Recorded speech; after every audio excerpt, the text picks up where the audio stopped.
Hello and welcome to Coopersale Hall School. We're excited for you to meet Mr. Wilson and get to know him a little more. Come in and join us. Can you give us a potted history of your career in education so far? Yes, I've been working in schools since about 1997. I probably shouldn't admit that fact. And I started off in state school, and then I've been in independent education for the last 16 years. The job before this job was as deputy head of another independent school. And I've been here since September and loving every minute of it. What was the thing that struck you about the school when you first visited? I think the thing that struck me the most was how inquisitive and confident the pupils are. I remember speaking to a pupil in, I think it was year one actually, in the dining halls. Came down, sat right next to me, and the first thing out of his mouth was, "Sir, can you tell me what your life goals are?" I think he must have been studying it in class, but I just loved the fact that he had the confidence to come up to somebody that he'd not met before, present a really positive impression of himself and ask deeper questions. It was very impressive. Do you have any changes you're planning to make? Yes, there's a number of changes I think we want to make across the school. The main change, of course, is that we are becoming a through school all the way to 16.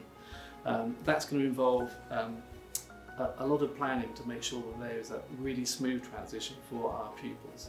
If you scale up a school, you have to make sure you scale up everything alongside that. It's not just a case of having more pupils, it's considering how are you going to make sure that the meals that you're serving are appropriate for the children you've got. How are you going to make sure that the clubs and activities after school are appropriate for the pupils you've got.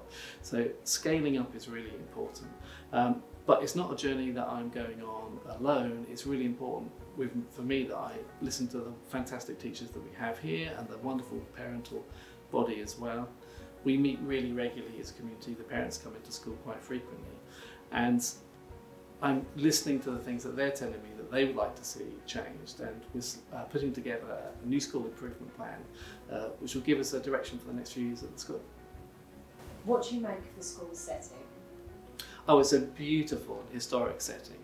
The building itself is quite historic. I think it's kind of late 1700s, and it's got a few connections with a few famous people actually. But the area as well, being nestled on the outskirts of Epping Forest, is a real special one. We have that wonderful rural setting, incredible biodiversity on the site.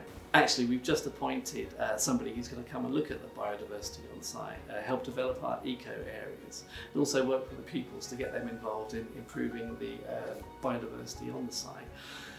For me, for pupils to be able to understand the importance of the environment is really important, especially at this kind of key moment in global history. What do you like to see in a typical classroom?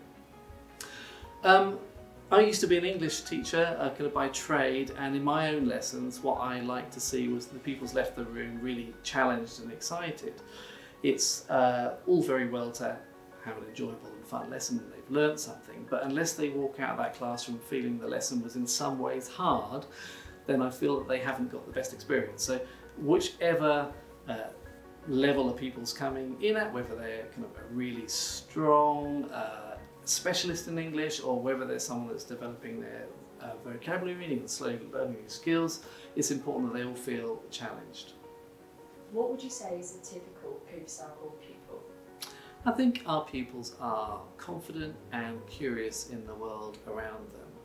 I want our pupils to be well-rounded individuals that are compassionate, resilient, able to face the challenges of the world with curiosity and courage.